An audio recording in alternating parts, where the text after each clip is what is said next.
আসসালামু আলাইকুম, the football জোনে আপনাদের সবাইকে স্বাগতম। ডিয়েগো ম্যারাডোনা, জিনেদিন জিদান বা ফুটবল ইতিহাসের অনেক কিংবদন্তি বুটজোড়া তুলে রাখার পর কোচ হিসেবে নিজেদের দ্বিতীয় ইনিংস শুরু করেছেন। আর্জেন্টাইন মহাতারকা লিওনেল মেসির অবশ্য তেমন ইচ্ছা নেই। মেসির অবসরের পরবর্তী জীবন নিয়ে ভক্ত সমর্থকদের কৌতূহলের শেষ নেই। সাম্প্রতি এক সাক্ষাৎকারে মেসি নিজেই জানিয়েছেন ভবিষ্যৎ ভাবনার কথা। আর্জেন্টিনার স্ট্রিমিং চ্যানেল লুজু টিভিকে দেওয়া সাক্ষাৎকারে মেসি বলেন, কোচ হওয়ার বিষয়টা আমার পছন্দ, তবে আমি মালিক হতে চাই।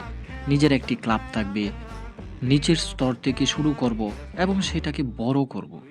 এই ভাবনাটাই আমাকে বেশি আকর্ষণ করে। 2028 মৌসুম পর্যন্ত ইন্টার মায়ামির সঙ্গে চুক্তির মেয়াদ বাড়িয়েছেন মেসি।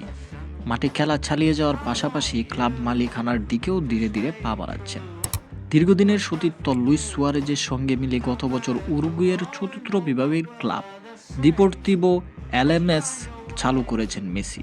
ক্লাবটির নাম দেওয়া হয়েছে লুইস সুয়ারেজ ও মেসির নামের অর্ধেক থেকে। বর্তমানে ক্লাবটির সদস্য সংখ্যা 3000-এর বেশি। যুক্ত আছেন প্রায় 80 জন পেশাদার কর্মী। এছাড়া তরুণদের জন্য মেসি কাপ নামে অনূর্ধ্ব-16 ফুটবল টুর্নামেন্ট চালু করেছেন মেসি।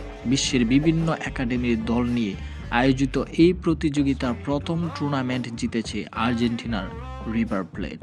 তবে এখনও মাঠের ফুটবলে মনোযোগী মেসি। বর্তমান MLS চ্যাম্পিয়ন ইন্টার মায়ামির হয়ে আগামী 21শে ফেব্রুয়ারি এলএফসির বিপক্ষে ম্যাচ দিয়ে 2026 মৌসুম শুরু করবেন।